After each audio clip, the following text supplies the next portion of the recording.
Bir dermatolog olarak uçağa binerken söylemek istediğim şey şu: yükseldiğimizde bir basınç farkı, iki uçuş boyunca uzun süre sürekli olarak havalandırmanın açık oluşu sebebiyle cildiniz aşırı kurur. Eğer kuru ciltliyseniz, eğer ki egzama yatkın cildiniz varsa cildinizi bolca nemlendirin, bolca nemlendirin.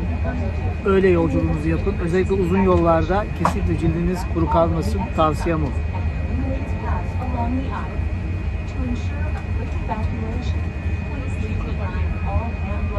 Cilt kuru kalmazsa çok rahat edersiniz.